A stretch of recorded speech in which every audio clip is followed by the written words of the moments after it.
Hello বন্ধুরা, আশা করি সকলেই ভালো আছেন। আজকের এই ভিডিওটিতে রোমান রেন্সের রিটার্ন থেকে শুরু করে পরবর্তীকালে ডাব্লিউডাব্লিউ রোমান রেন্সকে নিয়ে কী রকমভাবে স্টোরি লাইন বিল্ড আপ করতে চলেছে সমস্ত কিছু এই ভিডিওটিতে ডেসক্রাইব করব। তার আগে চ্যানেল নতুন দর্শক হয়ে থাকলে চ্যানেলটিকে অবশ্যই সাবস্ক্রাইব করে পাশে বেল আইকনটা প্রেস করে দেবেন। আমরা গত সপ্তাহের মানডে নাইট র এপিসোডে দেখতে পেয়েছি রোমান রেন্সের রিটার্ন।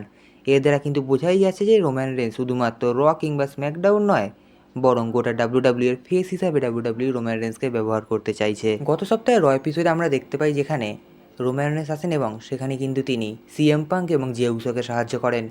সিএম পাঙ্ক এবং জে উসো যখন ব্রন স্ট্রোমান এবং ব্রন বেকারের কাছ থেকে মার খাচ্ছিলেন, ঠিক সেই সময় রোমান রেন্স এসে কিন্তু সুপারম্যান পাঞ্চ এবং স্পিয়ার দিয়ে ব্রন বেকার এবং ব্রন স্ট্রোমানকে রিং থেকে বার করে দেন এবং জে উসোর সাথে হাত মিলিয়ে নেয়। কিন্তু তিনি কিন্তু সিএম পাঙ্কের সাথে হাত মেলায়নি। এর দ্বারা কিন্তু বোঝা যাচ্ছে যে আমরা হয়তো তাদের মধ্যে সার্ভাইভার সিরিজে কিংবা সামার স্ল্যামে তাদের মধ্যে আমরা ম্যাচ দেখতে পেতে পারি।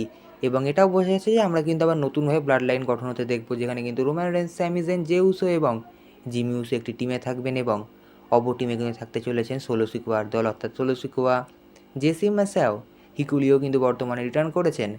এই রকম টিমগুলি থাকতে চলেছে এবং আমরা কিন্তু new blood line versus old blood লাইনের ম্যাচ দেখতে পাবো। তো এইরকমই কিন্তু শোনা এবং রিপোর্ট জানা যাচ্ছে যে রোমান রেন্স রিটার্ন করেছে এবং এইভাবেই কিন্তু ডাব্লিউডাব্লিউ ব্লাড লাইন গঠন করতে চলেছে এবং আমরা কিন্তু এক পর্যায়ে old blood line versus new blood line দেখতে পাবো এবং তারপরে কিন্তু তাদের মধ্যে ম্যাচ হতে হতে আমরা কিন্তু দেখতে পাবো ডাব্লিউডাব্লিউতে একটাই মাত্র ট্যাগ টিম থাকবে, যেখানে কিন্তু পুরো ব্লাড লাইনের মেম্বারগুলোই একসাথে যুক্ত হয়ে যাবে। অর্থাৎ এখানে কিন্তু রক্তের সম্পর্কে ভাই ভাই নয়, বরং বন্ধুত্বের সম্পর্কের ভাই ভাই এখানে কিন্তু আমরা দেখতে পাবো, যেখানে কিন্তু Roman Reigns, J Uso, Jimmy Uso এবং জেকব ফাতু কিন্তু এসে যুক্ত হবেন এবং সেখানে কিন্তু তারা সিএম পাঙ্ককেও যুক্ত করে নিতে পারেন।